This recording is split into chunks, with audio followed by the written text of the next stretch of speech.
Salut les amis, bienvenue pour cette nouvelle vidéo. Aujourd'hui, ça y est, c'est la dernière review de la gamme Harry Potter des 20 ans. Donc la fameuse gamme pour l'anniversaire donc des 20 ans d'Harry Potter. Sincèrement, je suis content d'avoir pu vous présenter cette gamme. On va attaquer avec le dernier morceau et le plus gros forcément puisqu'il s'agit du set 76 389. La chambre des secrets de Poudlard. Du coup, ce set, pour vous en parler plus en détail, donc c'est un set qui est dispo au tarif chez Lego de 139,99 €. Il comporte donc 1176 pièces d'après Lego, ainsi que 11 figurines. Alors on va les passer en revue et franchement les figurines vraiment cool puisque tout au long de cette gamme Harry Potter de 2021 pardon, nous avons pu avoir des nouveaux personnages et on a pu compléter donc le full set entre guillemets des figurines de la saga. Donc du coup sans surprise, on va commencer donc par Albus Dumbledore qui est là sur la gauche. Nous avons ensuite Colin qui est juste là, donc Colin qui est le photographe, le journaliste, reporter de Poudlard, qui est avec la Gazette des Sorciers, donc qui est juste ici avec son appareil photo, qui est très bien foutu au passage. J'aime beaucoup. Nous avons aussi la figurine de Ginny Weasley qui est juste là, qu'on a déjà eu par le passé. Si mes souvenirs sont bons, oui, c'est même certain. Nous avons donc notre fameux Harry, qui est sincèrement indétrônable dans les 7 Harry Potter, parce que c'est la figurine qu'on a eu le plus de fois des déclinaisons dans quasiment tous les sets. Au final, quand on réfléchit, il me semble qu'il apparaît dans quasiment tous les sets Harry Potter depuis le premier.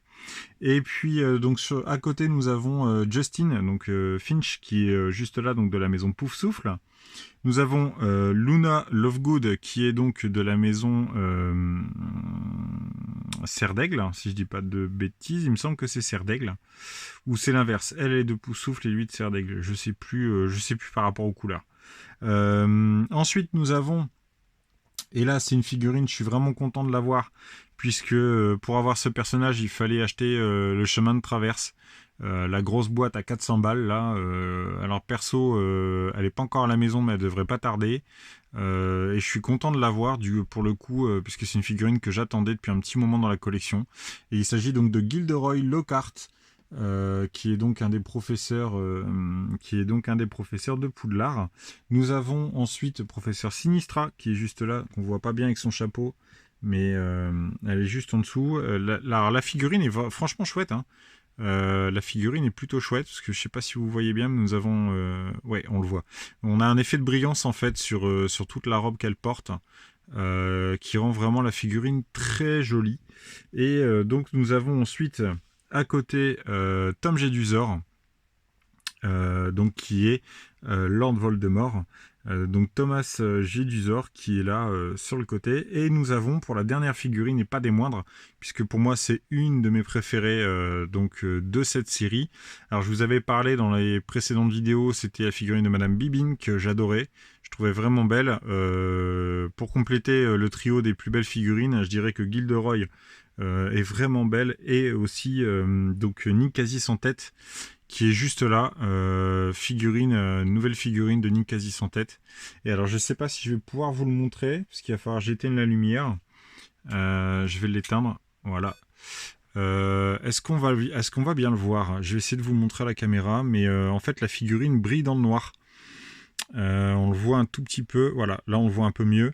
Et donc en fait la figurine elle brille dans le noir. Et pour avoir fait le test de mettre cette figurine en pleine lumière, donc en pleine lumière pendant un certain temps, et ensuite avoir fait le test de la mettre dans le noir, et ben, je peux vous dire franchement que ça fonctionne plutôt bien.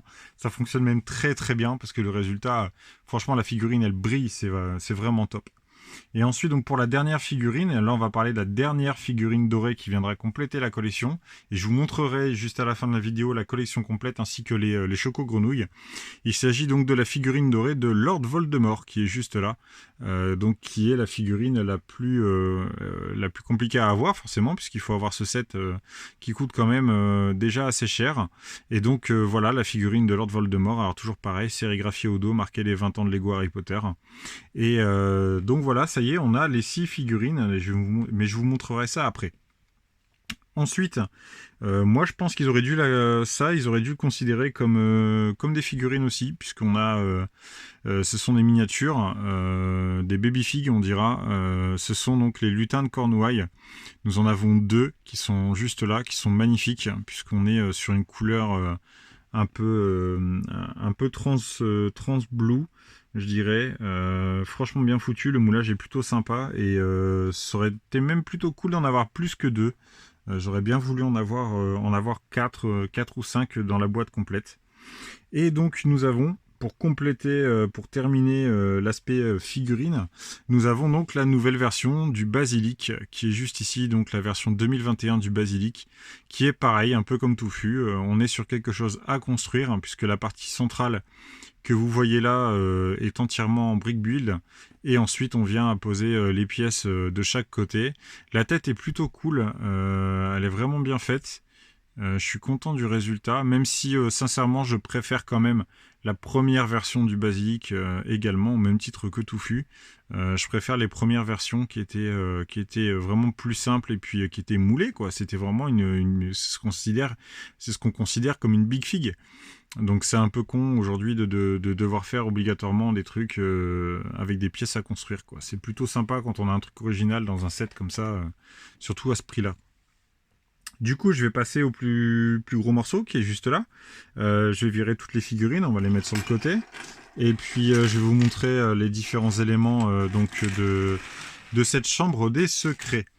Donc là, on le voit pas bien parce que j'ai pas assez de recul, mais voilà, je vais vous emmener. Hop. Donc voilà le morceau complet donc de la chambre des secrets, donc version 2021, qui est donc le réédit de la première version qui est sortie il y a 20 ans. Et sincèrement, au niveau du montage, j'ai adoré. J'ai trouvé ça top. Alors, on va prendre le premier élément, puisqu'il s'agit là de la porte donc où Harry parle en fourche-langue pour pouvoir l'ouvrir, donc qui amène à la salle du basilic. Donc la porte qui est réalisée avec des têtes de serpent qui sont juste là, et donc comme vous pouvez le voir, la porte s'ouvre correctement et donc donne vers la chambre des secrets qui sera donc derrière. Le montage est plutôt sympa à faire. Le résultat y est, sincèrement, le résultat y est. Je trouve que le rendu est vraiment fidèle. Et puis, par contre, le seul petit truc, c'est que, bon, pour le caser, je vois pas trop où le mettre.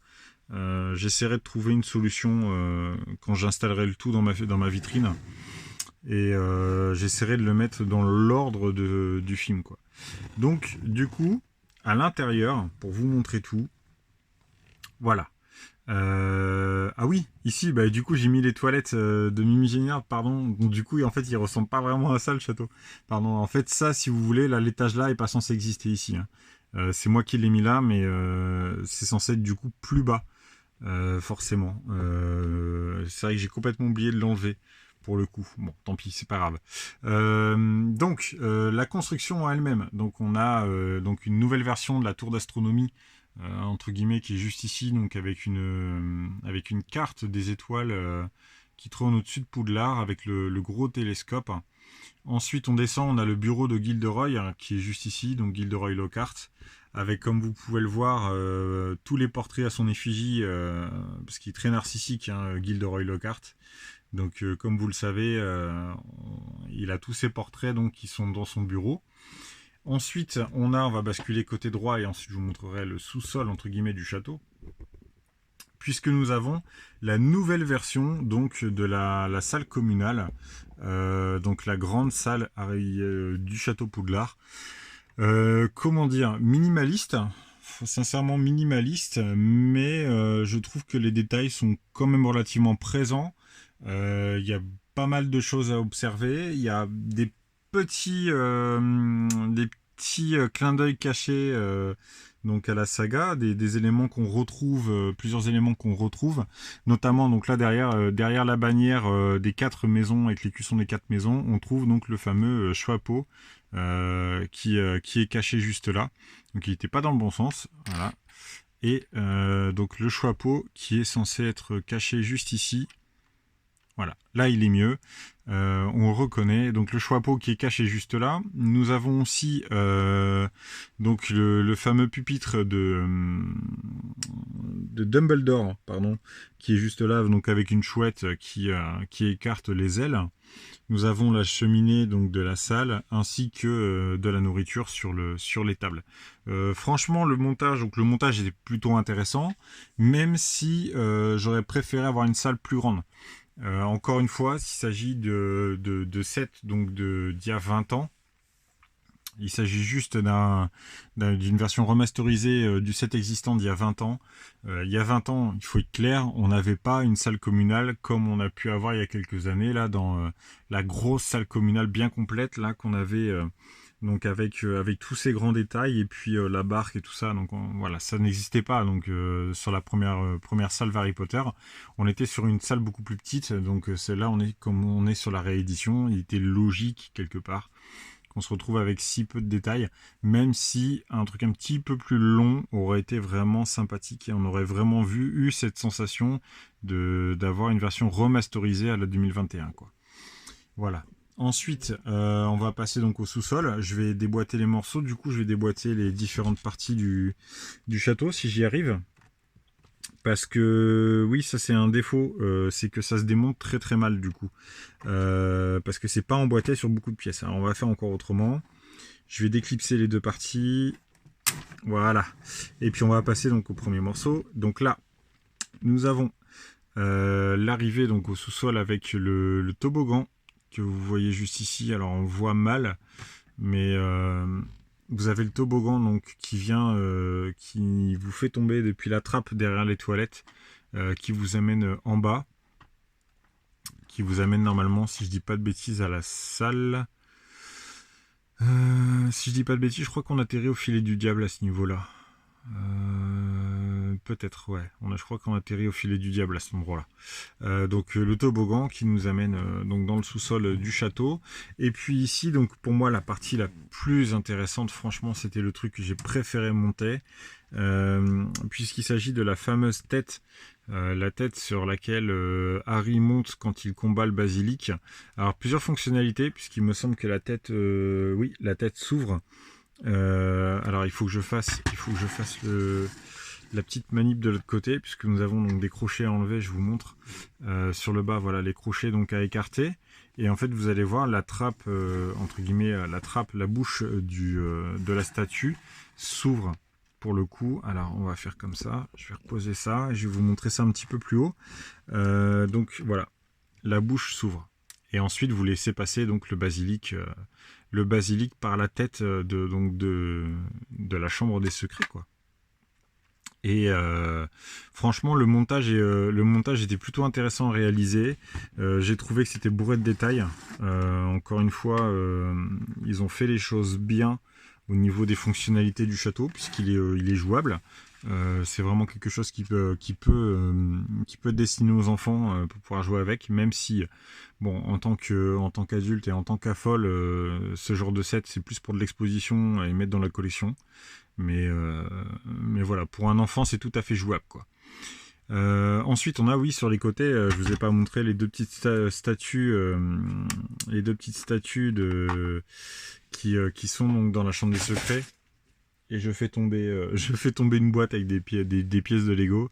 Donc voilà, les deux statues, donc il y en a une deuxième qui est juste là en dessous, vous pouvez le voir en bas de l'écran. Donc juste là, avec la tête de serpent qui est vraiment bien faite en espèce de dual moldage en fait, avec une partie transparente et une partie normale.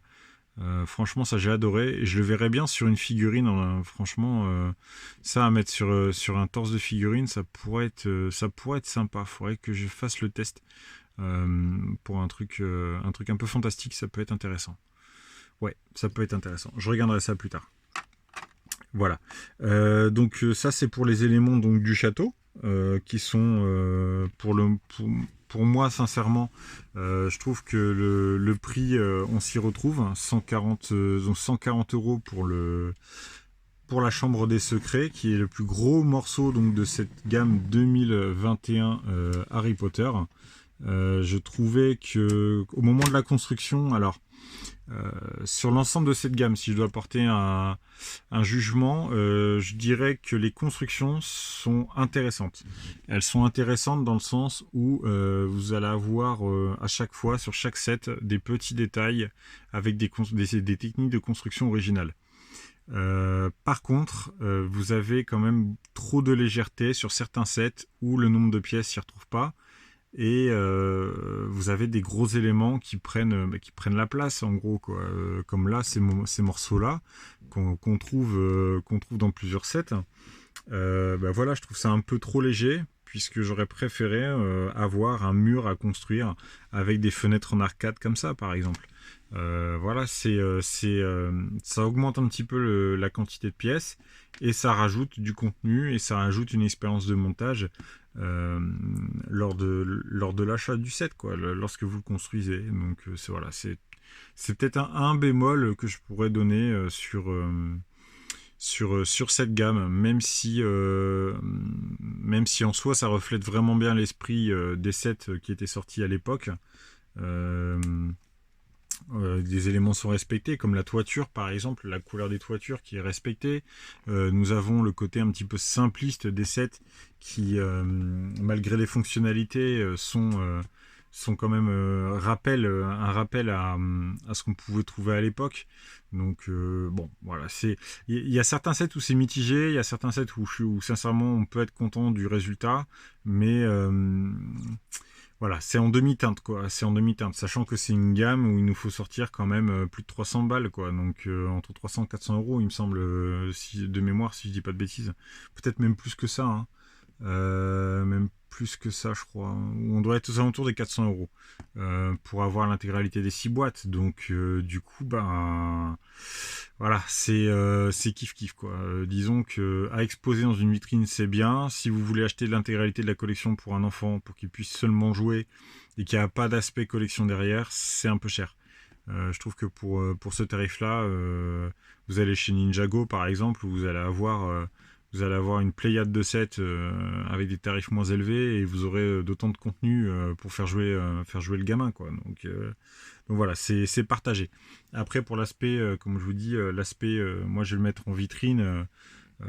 Voilà, ça fera le taf, hein. Sincèrement, c'est en vitrine, ça aura un petit aspect intéressant, mais je vais pas le mettre côté façade par exemple, parce que la façade est trop basique. Je vais le mettre côté intérieur pour avoir vraiment tous les détails du château, quoi, pour voir vraiment tout ce qu'il y a à l'intérieur.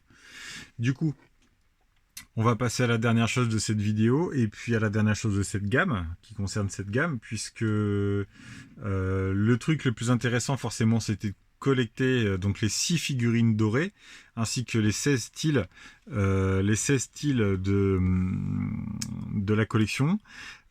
Comment vous dire concernant les styles, à votre avis, est-ce que j'ai la collection complète ou pas? Bon, je pense que vous venez un peu de l'apercevoir, mais bon. Voilà, je vais pas faire attendre plus longtemps. Eh bien non, la collection n'est pas complète. Voilà, je peux comprendre que Lego n'ait pas mis l'intégralité, qu'on n'ait pas la certitude d'avoir l'intégralité de la collection. Par contre, payer 400 euros pour avoir que 12 styles sur 16, c'est un peu limite quoi. À la limite qu'il en manque une ou deux, ok, mais qu'il en manque carrément 4. Et encore, je connais du monde où il en manque encore plus, parce que il y a des gens autour de moi qui ont acheté pareil l'intégralité des sets et qui pour eux en manquent complètement, il en manque vraiment 6. Donc avoir que 6 tiles, 10 tiles pardon, dans la collection différente, pour 400 boules, c'est vraiment c'est hors de prix quoi. Donc c'est bien dommage. Et Lego, je trouve qu'ils auraient dû baisser peut-être un petit peu le ratio de double, diminuer le ratio entre les boîtes, parce que moi je me suis retrouvé une fois avec deux tiles identiques dans le même set. Donc quand vous en avez pas beaucoup, vous en avez que 3, bah, vous avez un peu les glandes parce que bah, vous vous retrouvez avec deux nouvelles tiles et une double directe quoi. Donc ça refroidit un petit peu. Mais bon, on va dire le bilan au niveau des tills, franchement, elles sont belles. Elles sont très très belles. J'ai eu des erreurs d'impression sur certaines doubles que j'ai pu avoir, comme des manquements de couleur ou des rayures. Ça, malheureusement, on peut pas l'éviter parce que c'est lors du transport. Hein. C'est une fois que c'est mis en boîte, ça bouge beaucoup. Donc voilà, qu'il y ait des rayures, c'est peut-être pas dépendant de l'ego, mais à la limite, s'ils veulent éviter ça à l'avenir, il faudrait peut-être les mettre dans un emballage à part, tout simplement, et puis soit dans un petit sachet à côté, ou alors les mettre dans une petite boîte en carton, là, comme ils font pour les capes ou les élastiques, quoi. Mettre les tirs là-dedans, voilà, ça les protégerait peut-être un peu plus. Mais bon, hein, j'en ai déjà 12 sur 16, quand je vois qu'il y en a qui ont plus galéré que moi, je suis quand même content. Du coup, il me restera plus qu'à faire des échanges, il me restera plus qu'à essayer de mettre la main sur les dernières qui me manquent, et puis on verra bien, quoi. Ensuite, au niveau des figurines dorées, le bilan sur ces figurines dorées, bah, elles sont plutôt sympas. Moi, je les trouve plutôt réussies. Euh, je vais pas traîner pour faire un cadre, pour trouver un cadre et puis faire un fond pour pouvoir les mettre dedans et puis accrocher au mur dans la Lego Room. Et puis à côté, je mettrai donc le cadre avec les figurines Ninjago. Que j'ai pas encore complété, je les ai pas encore toutes, mais je suis pas loin, parce que j'en ai 5 sur 8.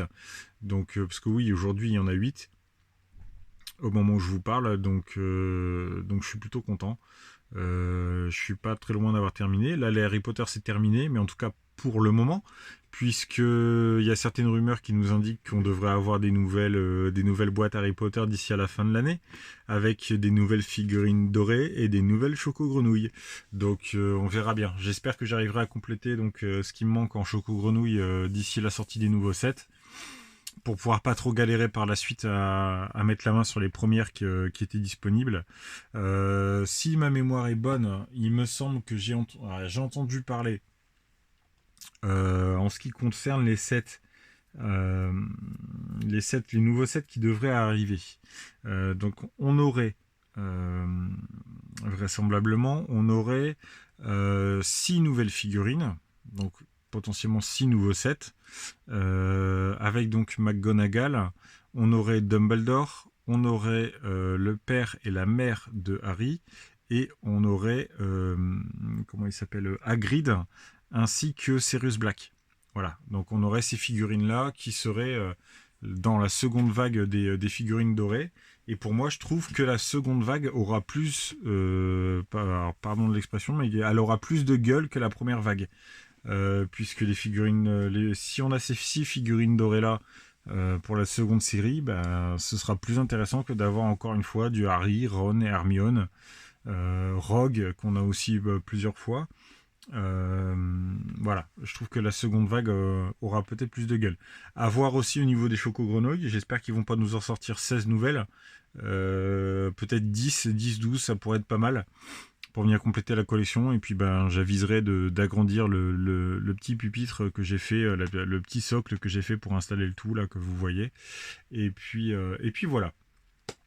Eh bien, écoutez, les amis, je vois que ça fait bientôt 25 minutes que je vous parle donc de ce dernier set, hein, et puis donc pour tirer le bilan de cette gamme Harry Potter des 20 ans pour cette année 2021. J'ai hâte de savoir s'ils nous sortent des nouveaux sets. Ah oui, en parlant des nouveaux sets, dernière chose, c'est que à ce que j'ai pu lire sur certains blogs américains, au niveau des sets, on pourrait avoir la scène. Vous savez, c'est un vieux set qui était sorti. C'était pas dans la première vague, je crois. C'était en 2002. Je crois que c'était en 2002 qu'elle était sortie. On avait le set où ils mangent une algue et ils vont lors de la coupe de feu et ils plongent, en fait sont sur des plongeoires et ils sautent dans les profondeurs pour tenter de récupérer de ressortir, je sais plus les règles qui leur étaient imposées, mais voilà, ils devaient prendre de la branchiflore, voilà, la plante, c'était de la branchiflore, et donc ils devaient manger ça pour pouvoir respirer sous l'eau. Et donc il y a celui-là qui devrait arriver apparemment. J'ai entendu parler du bateau de Krum, le fameux bateau de Krum qu'on pouvait avoir par le passé, mais malheureusement pas en France. C'était une exclusivité allemande. On ne pouvait pas l'avoir chez nous et c'était très compliqué. Et aujourd'hui, c'est encore très compliqué de pouvoir mettre la main dessus. Mais le bateau de Crum, franchement, s'il sort, je vais être comme un fou et c'est le premier set que je vais me prendre dans la prochaine gamme, quoi, dans la prochaine vague. Donc je croise les doigts. J'espère qu'on se retrouvera avec des sets inédits, des sets pas inédits, mais des sets très compliqués à trouver. Et enfin pouvoir compléter la collection des éléments qui pourraient nous manquer, des éléments phares qui pourraient nous manquer donc dans nos collections Harry Potter. Voilà, et ben écoutez, je vois que ça fait 25 minutes maintenant. Du coup, il est temps pour moi de vous laisser. J'espère que la vidéo vous aura plu. C'était la dernière donc de cette gamme Harry Potter 20 ans. On parlera d'autres reviews dans les semaines qui viennent. On parlera d'autres sets, d'autres gammes également. Et puis je vous retrouve très bientôt donc pour Ma City. Comme vous le savez, je sais qu'il y a du monde qui attend le retour des updates de Ma City. Je reviens d'expo là depuis quelques jours. Donc je vais réinstaller parce que tout est encore dans les cartons. Donc je vais réinstaller la ville correctement pour pouvoir vous présenter ça en vidéo et puis vous faire découvrir ça au fil des semaines. Voilà les amis. Écoutez, j'espère que cette vidéo vous aura plu. En attendant, écoutez. N'hésitez pas à liker, à commenter la vidéo, abonnez-vous aussi si c'est pas déjà fait. Et puis on se retrouve très très bientôt. Et puis je vous dis prenez soin de vous. Allez, ciao.